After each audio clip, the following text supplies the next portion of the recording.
Second Seed, Book 5 of 2920, The Last Year of the First Era, by Kalovak Tanwe. 10. Second Seed, 2920, Imperial City, Cyrodiil. Your Imperial Majesty, said the Pontetate Versidu Shaye, opening the door to his chamber with a smile. I have not seen you lately. I thought perhaps you were indisposed with the lovely Risha. She's taken the baths at the Mere Corrupt, said the Emperor, Reman III, miserably. Please, come in. I have reached the stage where I can only trust 3 people. You, my son the prince, and Risha, said the Emperor petulantly. My entire council is nothing but a pack of spies. What seems to be the matter, Your Imperial Majesty? Asked the Pontetate Versidu Shaye, sympathetically, drawing close the thick curtain in his chamber. Instantly all sound outside the room was extinguished, echoing footsteps in the marble halls and birds in the springtide gardens. I have discovered that a notorious poisoner, an Orma tribeswoman from Black Marsh, called Kachika, was with the army at Caerosuvio while we were encamped there, when my son was poisoned, before the battle at Bodrum. I am sure she would have preferred to kill me, but the opportunity didn't present itself. The Emperor fumed. The Council suggests that we need evidence of her involvement before we prosecute. Of course they would, said the Pontetate thoughtfully, particularly if one or more of them was in the plot.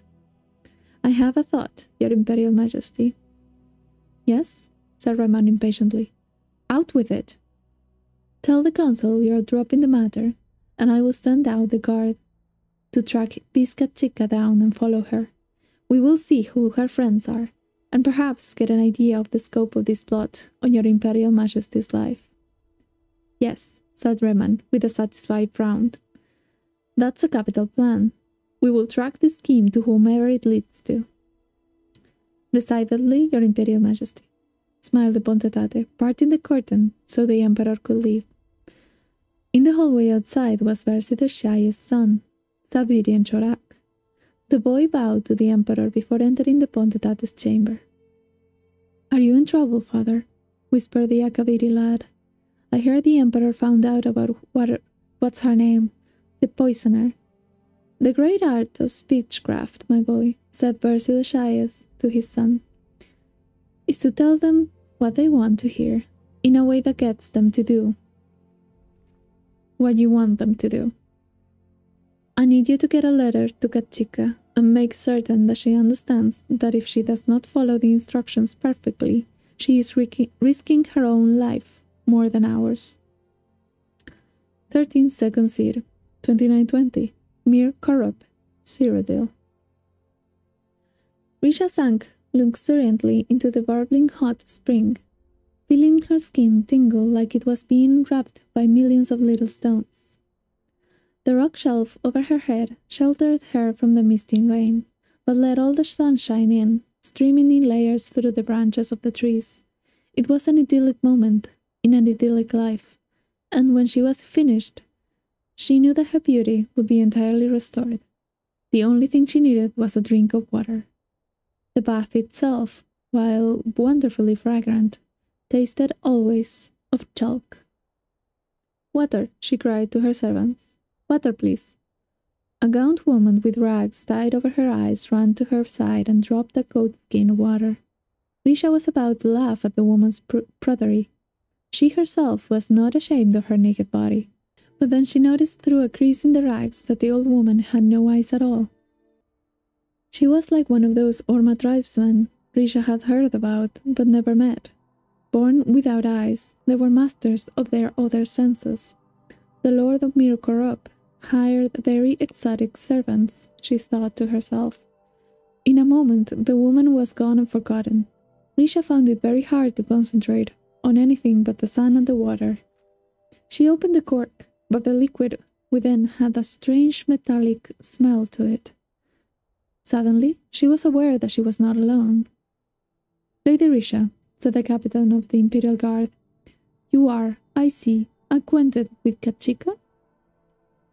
I never heard of her, stammered Risha before becoming indignant. What are you doing here? This body is not for your leering eyes. Never heard of her. When we saw her with you not a minute ago, said the captain, picking up the goatskin and smelling it. Brought you Nivus Icar, did she? To poison the Emperor with? Captain, said one of the guards, running to him quickly. We cannot find the Argonian. It was as if she disappeared into the woods. Yes, they are very good at that, said the captain. No matter though, we got her contact at court. That should please His Imperial Majesty. Seize her. As the guards pulled the writhing naked woman from the pool, she screamed. I'm innocent. I don't know what this is all about, but I've done nothing. The Emperor will have your heads for this. Yes, I imagine he will, smiled the captain, if he trusts you. 21st, second seed, 2920, Gideon, Blackmarsh. The Sow and the Vulture Tavern was the sort of out-of-the-way place that Zook favoured for these sorts of interviews. Besides himself and his companion, there were only a couple of old sea dogs in the shadowy room, and they were more unconscious from drink than aware. The grime of the unwashed floor was something you felt rather than saw. Copious dust hung in the air, unmoving in the sparse rays of dying sunlight. You have experience in heavy combat? Asked Zook. The reward is good for this assignment, but the risks are great as well. Certainly I have combat experience, Sir replied Miramore hotly. I was at the Battle of Bodrum just 2 months ago. If you do your part and get the Emperor to ride through Dosa Pass with a minimal escort on the day and time we have discussed, I'll do my part. Just be certain that he is not traveling in the skies. I am not going to slaughter every caravan that passes through in the hopes that it contains Emperor Reman. Zook smiled, and Miramore looked at himself in the Kothringi's reflective face. He liked the way he looked. The consummate, confident professional. Agreed, said Zook, and then you shall have the rest of your gold. Zook placed the large chest onto the table between them. He stood up. Wait a few minutes before leaving, said Zook. I don't want you following me. Your employers wish to maintain their anonymity. By any chance, you're caught and tortured. Fine by me, said Miramore, ordering more grog. Zook rode his mount through the cramped labyrinthine streets of Gideon, and both he and his horse were happy to pass through the gates into the country. The main road to Castle Gioves was flooded as it was every year in springtide, but Zook knew a shorter way over the hills, riding fast on the trees dropping with moss and treacherous lime-coated rocks. He arrived at the castle gates in 2 hours' time. He wasted no time in climbing to Tavia's cell at the top of the highest tower. What did you think of him? Asked the Empress. He's a fool, replied Zook, but that's what we want for this sort of assignment. 30. Second seed, 2920. Thurso Forest, Cyrodiil. Risha screamed and screamed and screamed. Within her cell, her only audience was the giant great stones. Crusted with moss but still sturdy, the guards outside were deaf to her as they were deaf to all prisoners. The Emperor, miles away in the imperial city, had likewise been deaf to her cries of innocence. She screamed, knowing well that no one would likely hear her ever again. 31. Second seed, 2920. Cabas Rim Pass, Cyrodiil. It had been days, weeks, since Durala had seen another human face. Cyrodiil or Dunmer. As she trod the road, she thought to herself how strange it was that such an uninhabited place as Cyrodiil had become the imperial province, seat of an empire. Even the Bosmer in Valenwood must have more populated forest than this heartland would. She thought back. Was it a month ago, 2, when she crossed the border from Morrowind to Cyrodiil? It had been much colder then, but other than that, she had no sense of time. The guards had been brusque, but as she was carrying no weaponry, they elected to let her through. Since then, she had seen a few caravans, even shared a meal with some adventurers camping for the night. that met no one who would give her a ride to a town. Durala stripped off her shawl and dragged it behind her. For a moment she thought she heard someone behind her and spun around. No one was there.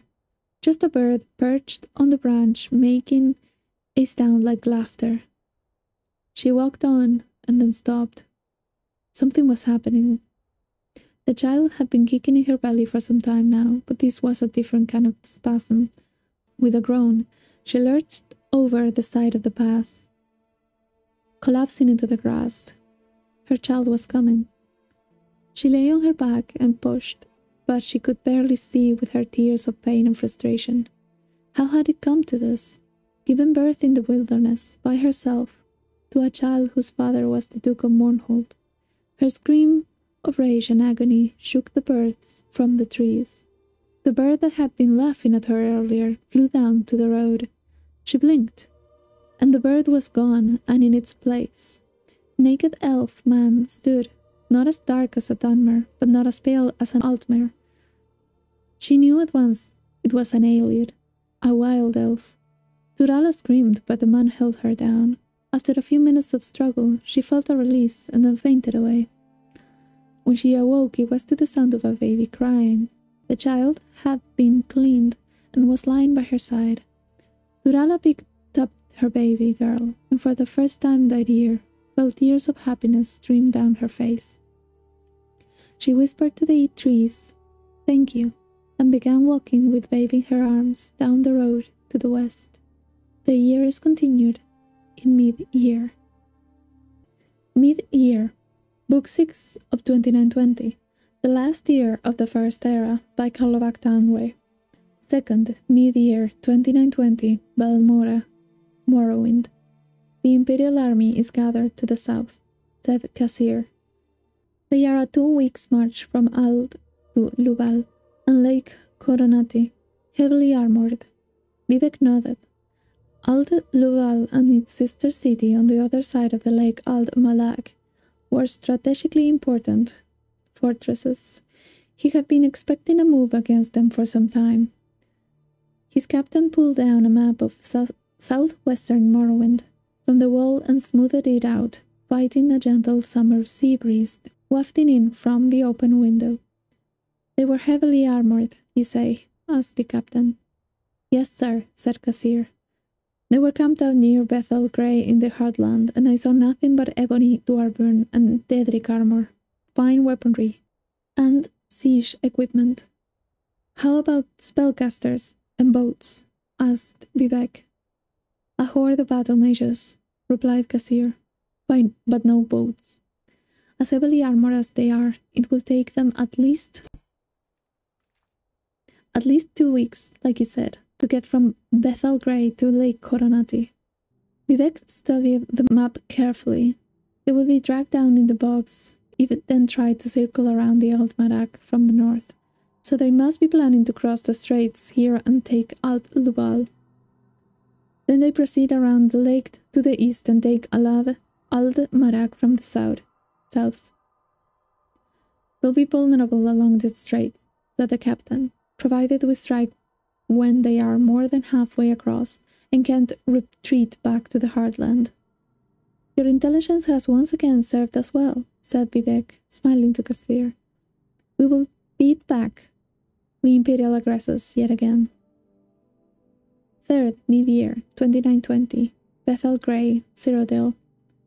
"Will you be returning back this way after your victory?" asked Lord Bethel. Prince Juliek barely paid the man any attention. He was focused on the army packing its camp. It was a cool morning in the forest, but there were no clouds. All the makings of the hot afternoon march, particularly in such heavy armor. "If we return shortly, it will be because of defeat," said the prince. He could see down in the meadow the Ponte Tateversidir Shaye paying his lordship steward for the use of the village food, wine, and horse. An army wasn't expensive things for Sartes. "My prince," said Lord Bethel with concern, "is your army beginning a march due east? That will just lead you to the shores of Lake Coronati. You will want to go southeast to get to the straits. "You just make certain your merchants get their share of our gold," said the prince with a grin. "Let me worry about my army's direction." 16. Mid-year, 2920. Lake Coronati, Morrowind. Vivek stared across the blue expanse of the lake, seeing his reflection and the reflection of his army in the cool blue waters.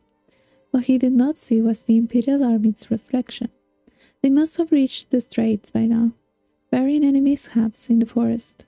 Tall, feather-thin lake trees blocked much of his view of the straits. But an army, particularly one clan in slow-moving heavy armor, could not move invisibly, silently.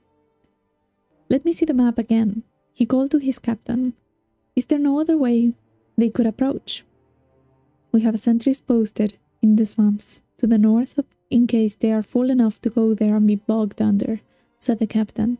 We would at least hear about it, but there is no other way across the lake except through the straits."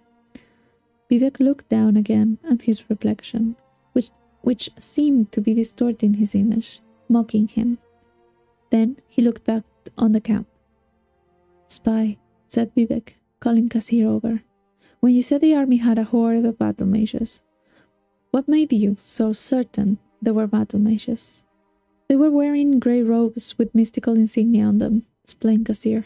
"I figured they were mages, and why else would such a vast number travel with an army? They couldn't have all been healers." "You fool," roared Vivek. They are mystics, schooled in the art of alteration. They have cast a spell of water breathing on the entire army." Vivek ran to a new vantage point where he could see the north. Across the lake, though it was but a small shadow on the horizon, they could see gouts of flame from the assault on Aldmark. Vivek bellowed with fury, and his captain got to work at once redirecting the army to circle the lake and defend the castle. "Return to Dwinend," said Vivek flatly to Kasir before he rode off to join the battle. "Your services are no longer needed, nor wanted." It was already too late when the Morrowind army neared Aldmark. It had been taken by the Imperial army. 19th mid-year, 2920. The Imperial City, Cyrodiil.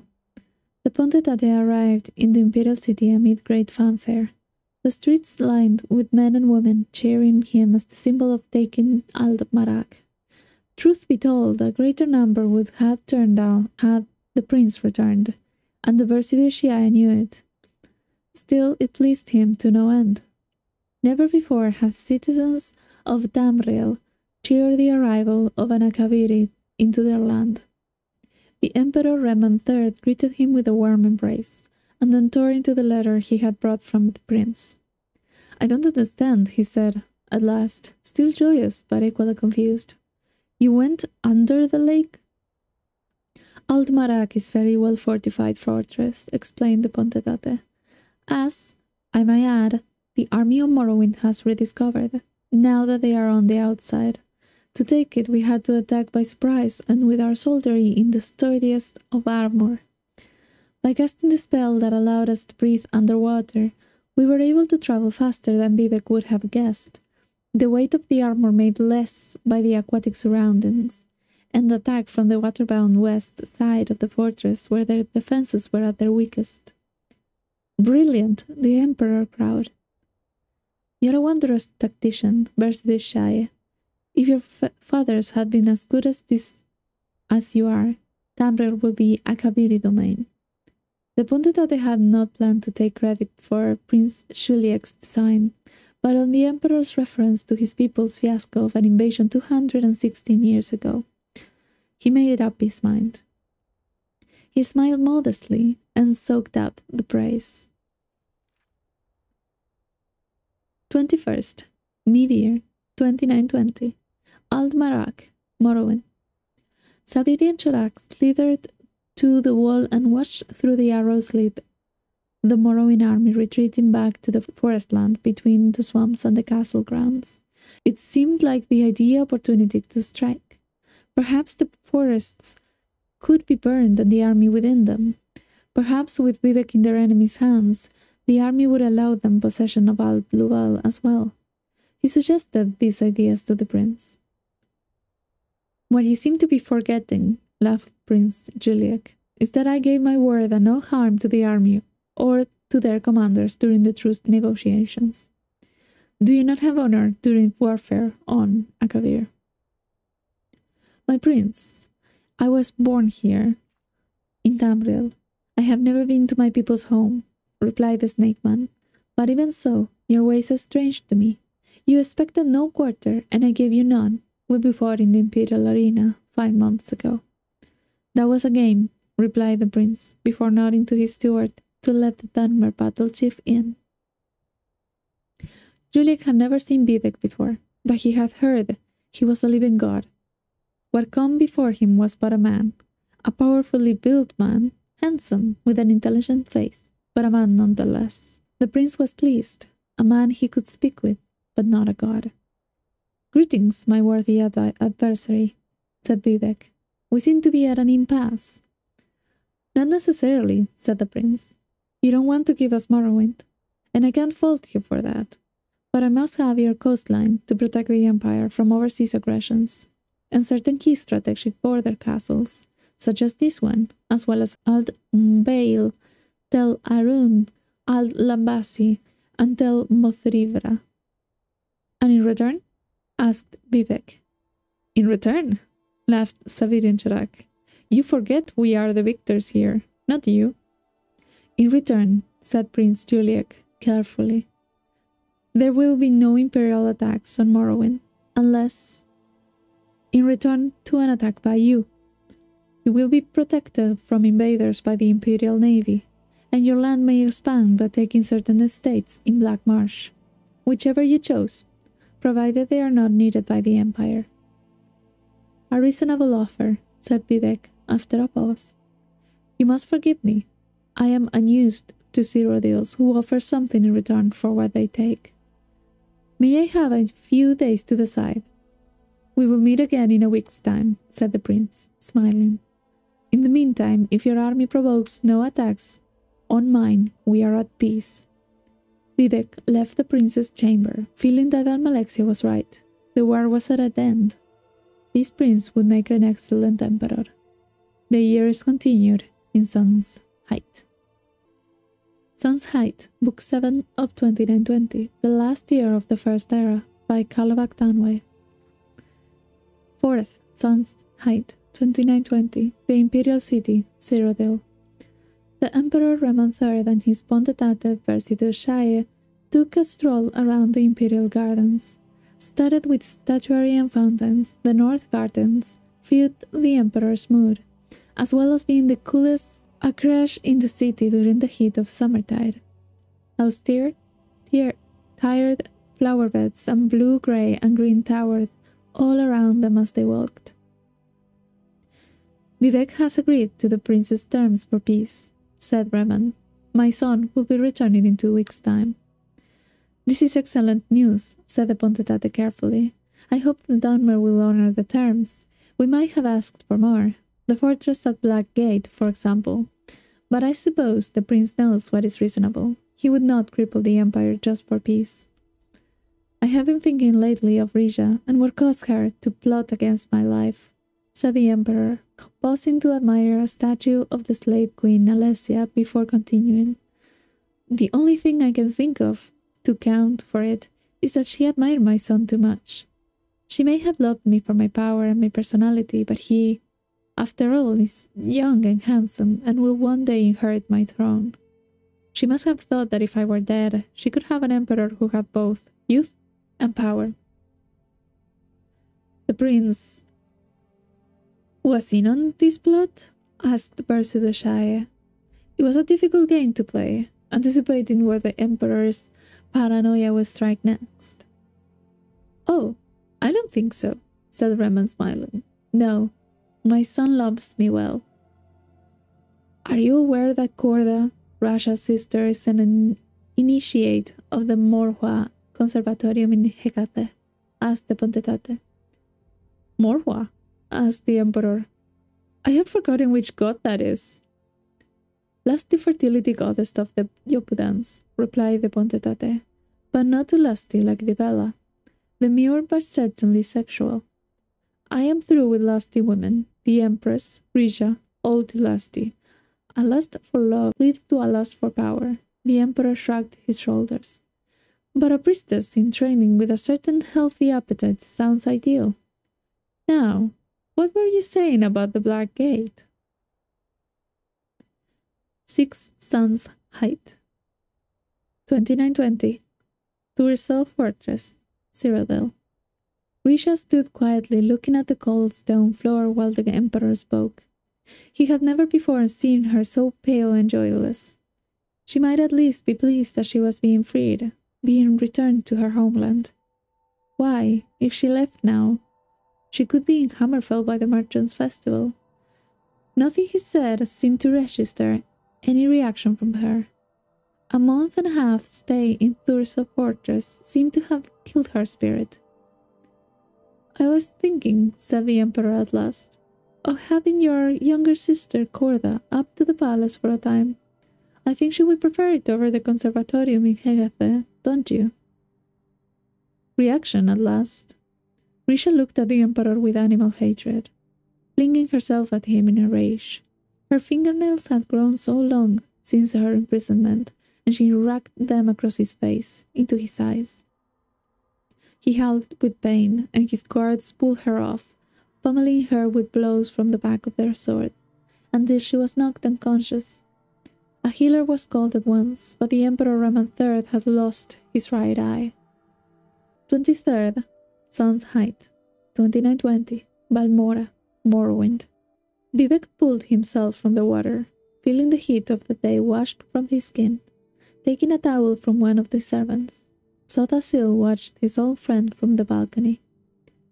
It looks like you have picked up a few more scars since I last saw you, said the sorcerer.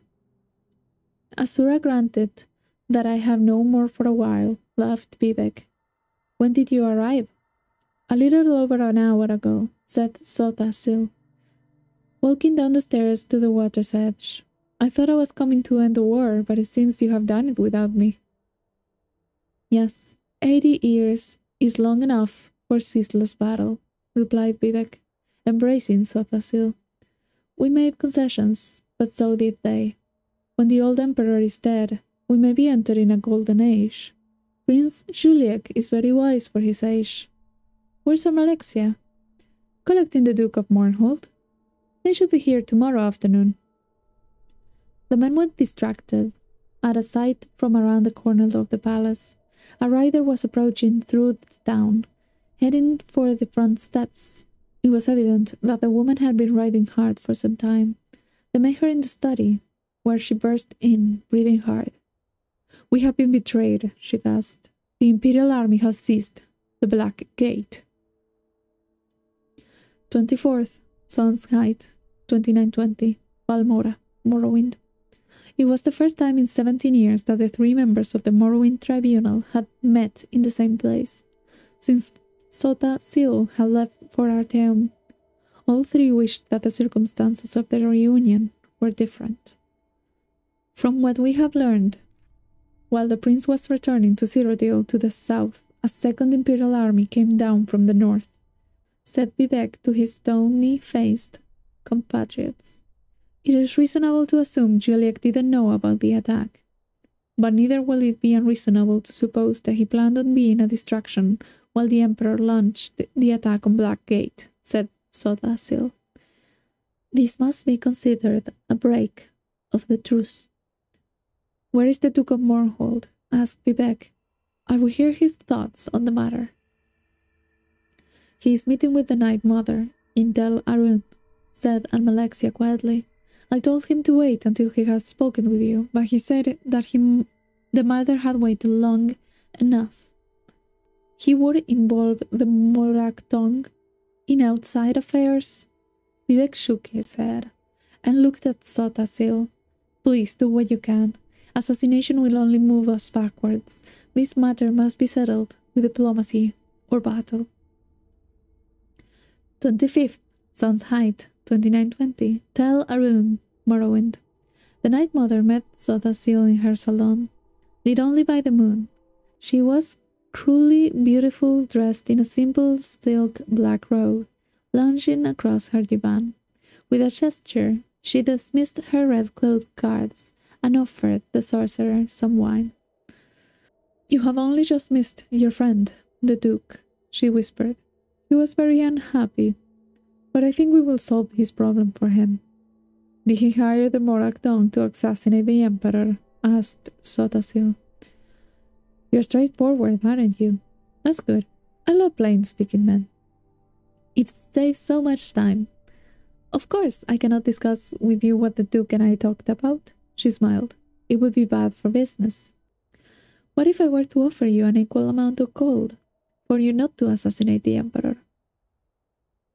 "The Moragdong murders for the glory of Mephala and for profit," she said, speaking into her glass of wine. "We do not merely kill. That would be sacrilege. Once the Duke's gold has arrived in 3 days' time, we will do our end of the business. And I am afraid we would not dream of entertaining a counteroffer. Though we are a business as well as a religious order, we do not bow to supply and demand." Sotasil.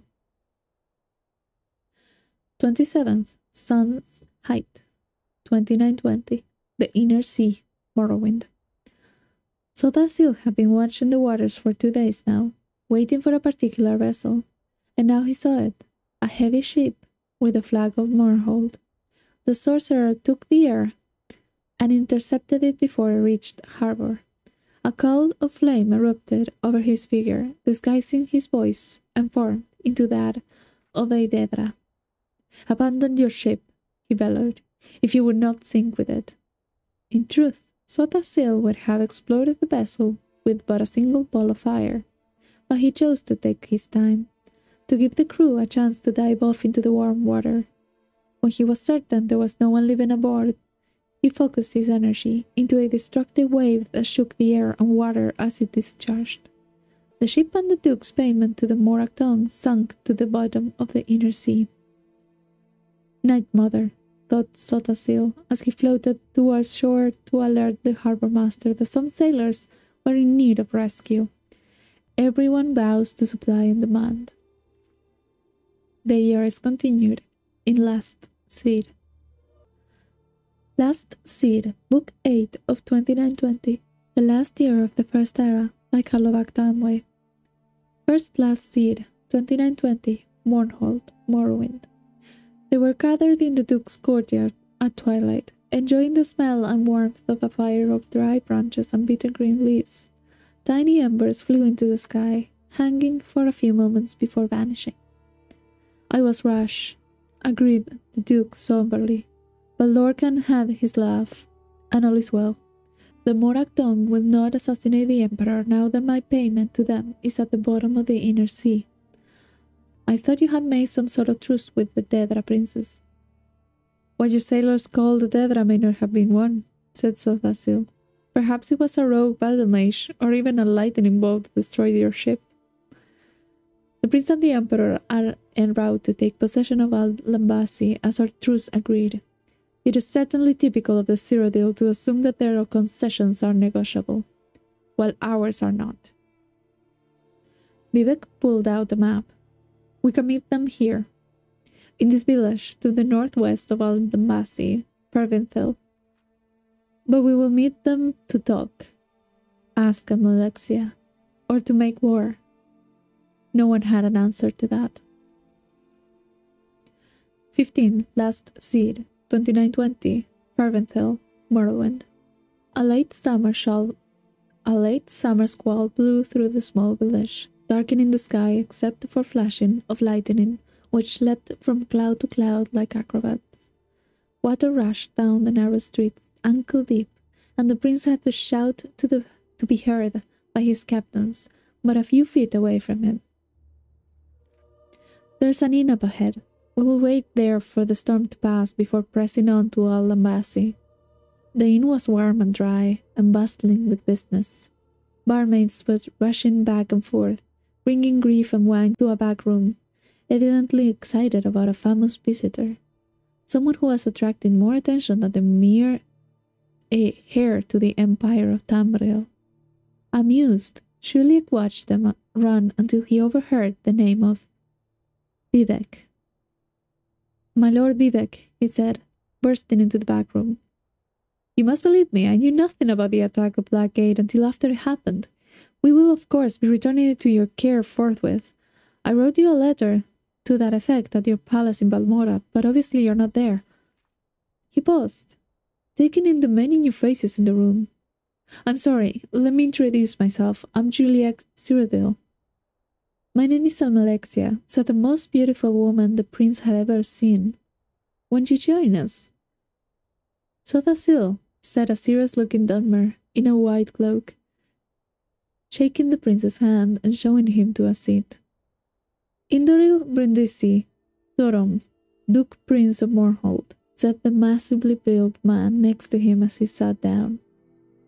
"I recognize that the events of the last month suggest, at best, that the Imperial Army is not under my control," said the prince after ordering some wine. "This is true. The army is my father's. I understood that the Emperor was going to be coming to Al-Lambasi as well," said Almalexia. "Officially, he is," said the prince cautiously. "Unofficially, he's still back in the Imperial City. He's met with an unfortunate accident." Vivek glanced at the Duke quickly before looking at the prince. "An accident?" "He's fine," said the prince quickly. "He will live, but it looks like he will lose an eye. It was an altercation that was nothing to do with the war. The only good news is that while he recovers, I have the use of his seal. Any agreement we make here and now will be binding to the Empire, both in my father's reign and in mine." "Then let's start agreeing," smiled Almalexia. 16. Last Seed, 2920. Roth Naga, Cyrodiil. The tiny hamlet of Roth Naga greeted Kasir with its colorful houses perched on a promontory overlooking the stretch of the Rothgarian mountain plain and high rock beyond. Had he been in a better mood, the sight would have been breathtaking. As it was, he could only think that in practical terms, a small village like this would have meager provisions for himself and his horse. He rode down into the main square, where an inn called the Eagle's Cry stood, directing the stable boy to house and feed his horse. Kasir walked into the inn and was surprised by this ambience.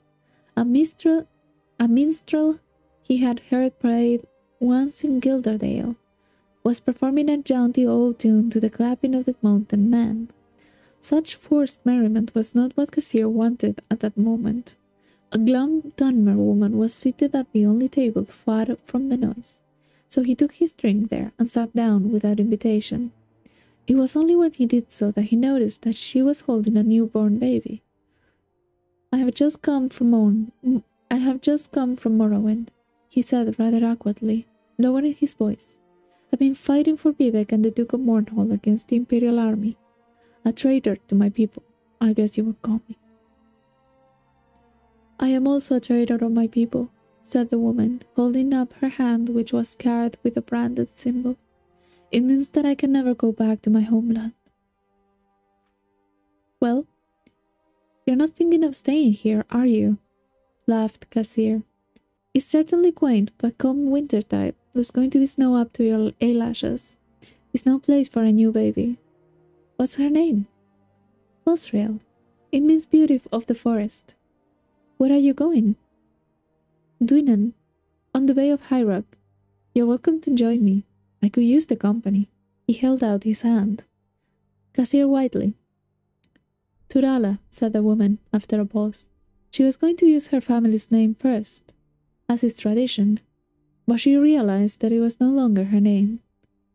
"I would love to accompany you. Thank you." 19. Last Seed, 2920. Al-Lambasi, Morrowind. 5 men and 2 women stood in the silence of the great room of the castle, the only sound the scroll of quill on parchment and the gentle tapping of rain at the large picture window. As the prince set the seal of Cyrodiil on the document, the piece was made official. The Duke of Mornhall broke out in a roar of delight. ordering wine brought in to commemorate the end of 80 years of war. Only Sotasil stood apart from the group. His face betrayed no emotion. Those who knew him best knew he did not believe in endings or beginnings, but in continuous cycle, of which this was but a small part. "My prince," said the castle steward, unhappy at breaking the celebration, "there is a messenger here from your mother, the empress. He asked to see your father, but as he did not arrive, Juliek excused himself and went to speak with the messenger." "The empress does not live in the imperial city?" asked Vivek. "No," said Almalexia, shaking her head sadly. "Her husband has imprisoned her in Black Marsh, fearing that she was plotting a revolution against him. She is extremely wealthy and has powerful allies in the western Colovian states, so he could not marry another or have her executed. They have been at an impasse for the last 17 years since Juliek was a child." The prince returned a few minutes later. His face betrayed his anxiety, though he took troubles to hide it. "My mother needs me," he said simply. "I am afraid I must leave at once. If I may have a copy of the treaty, I will bring it with me to show the empress the good we have done today, and then I will carry it on to the imperial city, so it may be made official." Prince Juliek left with the fond farewells of the three of Morrowind, as they watched him ride out into the rain-swept night south towards Black Marsh. Vivek said, "Tamriel will be much healed when he has the throne." 31st, last seed, 2920. Dorsa Pass, Black Marsh. The moon was rising over the desolate quarry, steaming with swamp gas from a particularly hot summer as the prince and his two guard escort rode out of the forest. The massive piles of earth and dung had been piled high in antiquity by some primitive, long-dead tribe of Black Marsh, hoping to keep out some evil from the north. Evidently, the evil had been broken through at Drosa Pass, the large crack in the sad, lonely rampart that stretched for miles. The black twisted trees that grew on the barrier cast strange shadows down, like a net, tangling. The prince's mind was on his mother's cryptic letter, hinting at the threat of an invasion. He could not, of course, tell the Dunmer about it, at the very least until he knew more and had notified his father. After all, the letter was meant for him. It was its urgent tone that made him decide to go directly to Gideon. The empress had also warned him about a hand of former slaves who attacked caravans passing into Drosa Pass. She advised him to be certain to make his imperial shield visible, so they would know he was not one of the hated Dunmer slavers. Upon riding into the tall weeds that flooded through the pass like a noxious river, the prince ordered that his shield be displayed. "I can see why the slaves used this," said the prince captain. "It's an excellent location for an ambush." Juliek nodded his head, but his thoughts were elsewhere. What threat of an invasion could the empress have discovered? Were the Akaviri on the seas again? If so, how could his mother from her cell in Castle Gioves know of it? A rustle in the weeds and a single sharp human cry behind him interrupted his ponderings. Turning around, the prince discovered that he was alone. His escort had vanished. The prince peered over the stretch of the moonlit sea of grass, which waved in almost hypnotic patterns to the ebb and flow of the night wind, billowing through the passes. It was impossible to tell if a struggling soldier was beneath this system of vibrations, a dying horse behind another. A high whistling wind drowned out any sound the victims of the ambush might be making. Juliek drew his sword and thought about what to do, his mind willing his heart not to panic. He was closer to the exit of the pass than the entrance. Whatever had slain his escort must have been behind him. If he rode fast enough, perhaps he could outrun it. Spurring his horse to gallop, he charged for the hills ahead, framed by the mighty black piles of dirt. When he was thrown, it happened so suddenly he was hurtling forward before he was truly conscious of the fact. He landed several yards beyond where his horse had fallen, breaking his shoulder and his back on impact. A numbness washed over him as he stared at his poor dying steed, its belly sliced open by one of the several spears jutting just below the surface of the grass. Prince Juliek was not able to turn and face the figure that emerged from the grass, nor able to move to defend himself. His throat was cut without ceremony. Miramor cursed when he saw the face of his victim more clearly in the moonlight. He had seen the Emperor at the Battle of Bodrum, when he had fought in his Imperial Majesty's command, and this was clearly not the Emperor. Searching the body, he found the letter and a treaty signed by VIII and Malexia, Sothasil, and the Duke of Mournhold, representing Morrowind, and the Prince Juliek Cyrodiil, representing the Cyrodiil Empire. "Curse my luck," muttered Miramor to himself, and the whispering grass. "I have only killed the prince. What's the reward in that?" Miramor destroyed the letter, as Zook had instructed him to do, and pocketed the treaty. At the very least, such a curiosity would have some market value. He disassembled the traps as he pondered his next step, returned to Gideon and asked his employer for a lesser reward for killing the heir, move on to other lands. At the very least, he considered, he had picked 2 useful skills from the Battle of Bodrum. From the Dummer, he had learned the excellent spear trap, and abandoning the Imperial army, he had learned how to skulk in the grass. The years continued in hearth fire. There we go. Hello. A little bit of an afterword, because something kind of fun happened before I was trying to record this. As I said, I was going to do like 5 fours, like 1, 2, 3, and 4, then 5, 6, 7, 8, and then 9, 10, 11, and 12. And as I was sitting down to record this, I was like, okay, just, you know, taking the books and stuff. No, wait, I have the books on my inventory, and I was kind of picking the place, like the background, you know. I was like, oh, what do I want to do today? I was kind of in that mood. And then I was like, okay, let's start recording. I just set up everything up. I go to my inventory, and I notice I don't have the volume 5.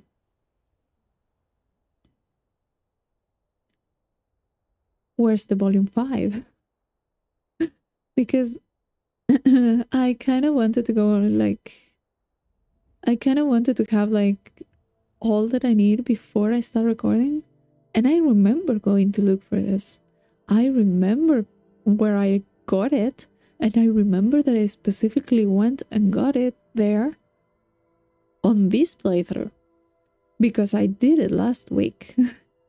So I kind of turned the house upside down. I took every single book I could find, in every single barrel, in every single sack, in every single chest. I took it all, I put it on chest, I still could not find the book. I was like, no, this cannot be right. Like, I looked everywhere for it. I think I even went to Solstheim to see if I left it there in some sort of, I don't know, I haven't been in Solstheim for a while, but I was looking for it everywhere.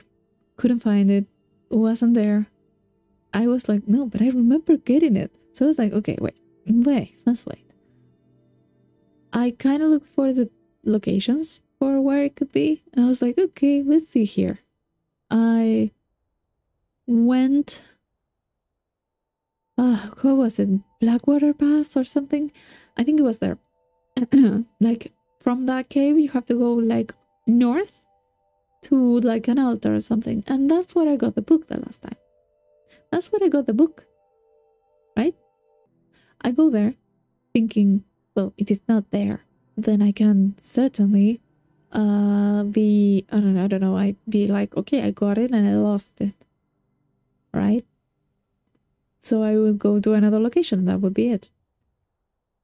But the thing is, I go to this place, I got to the altar completely convinced that it's not going to be there because I already got it. And the book is right there. The book is right there on the altar. Mocking me. I am debating what happened. Did I look at it and then leave it on the altar? Did I take it, go somewhere else, die, and didn't save in the middle, and I forgot? Or did the book just decide to leave my house?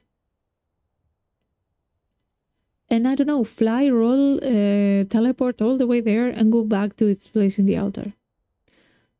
I don't know. I don't know what happened. I'm completely convinced I took it. I may be becoming crazy, who knows? But yeah, I spent like 30 minutes to an hour trying to look for the goddamn book that was still on the altar. So yeah, that's a little story time for today because a lot of things happened. Also, I was kind of here when I finally got it. And I was like, okay, let's start reading. And then someone talks to me here. As you can see, there's corpses lying around. And this is because I am wearing the... can I show it? Yes. The little... This, like little... how do you call it? Tiara? It's not a tiara. I mean, that circlet or whatever. I'm wearing that. And the dude that stole Catria's work from the Ethereum thing, he appears and he's like, where did you get that? And stuff like that. And it just starts trying to fight me. And I'm just here like, I want just to record the book. What's happening? And yeah, some mercenaries came, like 3 mercenaries or something. There's a corpse right there. There's another one over there, I think. And there was a 3rd one that apparently just disappeared because I only found 2 of them. So yeah, today has been a very eventful day, actually. I didn't know you could see this person. What was your name, dude? Oh no, it's just an ash pile today. Oh wait, no. Oh, that's the other stuff that I saw. It's you, Taron Dreth. Taron. I didn't know you could find him after doing the Ethereum Wars. That was a pretty interesting detail. I just wanted to mention it because I wasn't really recording at that time. And then I kind of saved over it and I was like, oh, fuck. But yeah, kind of that happened too. But yeah, it was a really interesting day. I enjoyed that a lot, so I wanted to share it. Also, the amount of traffic I've been having today, this is going to be an interesting thing to edit. But yeah, that's all for today. So, bye-bye!